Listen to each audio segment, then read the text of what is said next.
Bonsoir à tous et à tous. Alors voici une petite vidéo, un petit tutoriel sur le Heal Battle dans Shaya Evasion. Alors on va commencer par les bases. Qu'est-ce qu'un Heal Battle? À la base, le Heal est utilisé comme classe pour soigner les autres joueurs. C'est le pilier du groupe en quelque sorte. Sans Heal, on ne peut pratiquement rien faire. Le principe du Heal Battle, c'est de monter un Heal, mais contrairement à ce qu'on pense, on ne le monte pas du tout comme le heal normal. Je vais vous montrer. Je vous montre pour commencer le build.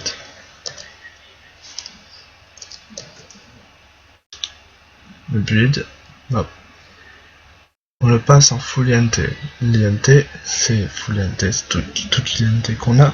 C'est la puissance d'attaque magique. Ça augmente ceci. Magique. Comme vous voyez, là, ça commence à faire déjà. Deuxièmement, pour le link, donc l'apissage comme on dit, c'est plutôt recommandé de faire comme ceci pour le casque. Ça aide énormément. Pour les tops, plutôt conseillé de mettre 2 def, 2 lapis def et 4 lapis INT, sachant qu'on ne peut pas mettre 2 mêmes lapis. Et pour le reste du stuff, donc jambières, gants et bottes, de mettre 2 rec et 4 INT. Il faut sur chaque pièce au moins avoir double stat à la rune de création nouvelle, comme là j'ai pas d'exemple de suite. C'est un objet qui sert en quelque sorte à avoir les stats jaunes comme on peut les voir à côté. Par exemple, on voit en dessous, tout en bas, SAG plus 42, PV plus 4800. Ça, ce sont des récréas, comme on dit. 50 et 50 en rec INT. C'est apporté par les GMstat 80 ou GMstat. Sachant que ça, c'est du stuff 80. Le max en PV, c'est 5000. Et les stats en stat jaune, à côté de Dex, Rec, INT, SAG, Fort, vous verrez sur toutes les classes, chaque classe est différente. Ça ajoute 50 maximum. Sur le stuff 80, la récréa, il faut chercher au-dessus de 40 minimum. Après, sur le stuff 70, les mini GM stats, c'est des stats jaunes, comme celle-ci. C'est pour les level 70, 30 et 15, sachant que le stuff 30 est un level 25. Il fonctionne que sur le level 25, sinon il y a le stuff level 30.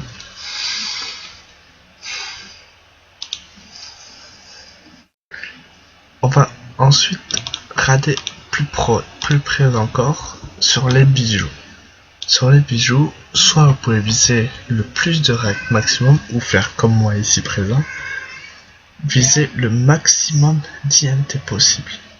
Comme on voit, un bijou me rapporte 96 INT, sachant qu'après il faut le recréer. Monter tous les bijoux de la même manière, c'est le mieux qu'on puisse faire. Les armes. Une arme, elles sont toutes pareilles. Moi, il y a un debuff pour le moment parce que mon grade, il faut surtout jouer avec le grade, le Heal Battle, n'est pas encore assez haut pour mettre d'autres lapis. D'autres joueurs montent différemment. Moi, certains ne mettent pas de flash. Moi, je mets un flash pour les chocs sismiques des combats ou des wars, comme on dit. Ou guerrier, sinon guerrier. Ça réduit la vitesse d'attaque, le flash l'augmente. Des lapis INT, des lapis d'attaque qui augmentent. Pas ceci, mais ceci, ça aide beaucoup.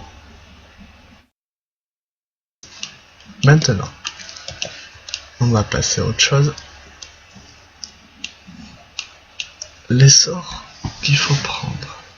Donc dissipation pour s'auto-dispel, la flèche magique, la graine de magie, qui n'y est pas du côté dark. Là, comme vous le voyez, on est côté light.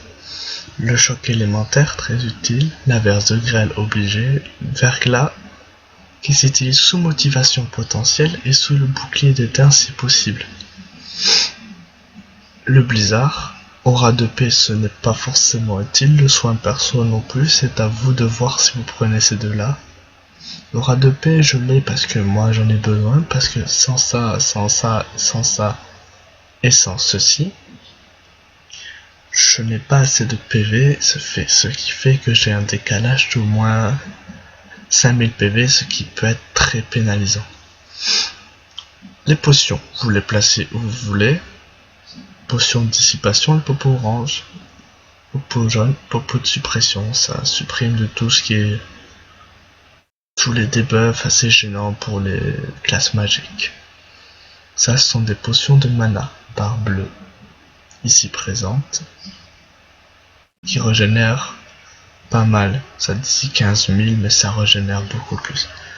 La potion d'invincibilité. Ceci c'est en cas de dernier recours. C'est-à-dire que si vous êtes pris dans un tourbillon ou dans un trou noir, vous ne pouvez ni popoter, ni dire ça, ni ça, ni ça. Ça et ça. Vous n'avez pas le choix. Là, vous vous laissez taper. Mais si vous avez par exemple assaut protecteur, vous le reconnaîtrez un jour en l'ayant sur vous. Vous ne pouvez rien faire, sauf utiliser vos potions. Si toutes vos potions sont utilisées, que vous avez votre motivation potentielle, et que votre vie est basse et que vous avez votre motivation potentielle, vous activez ceci, vous attendez la fin du debuff. Une fois la fin du debuff, vous activez votre bouclier d'éteint, et vous faites tout le temps verglas. Je vous montrerai sur d'autres vidéos en PvP ce que le heal battle peut donner s'il est bien utilisé et si on sait jouer la classe, parce que c'est une des classes les plus dures à jouer malgré tout, contrairement à ce que l'on pense. Voilà, c'est fini pour ce soir, nous nous reverrons dans une autre vidéo. Merci et au revoir.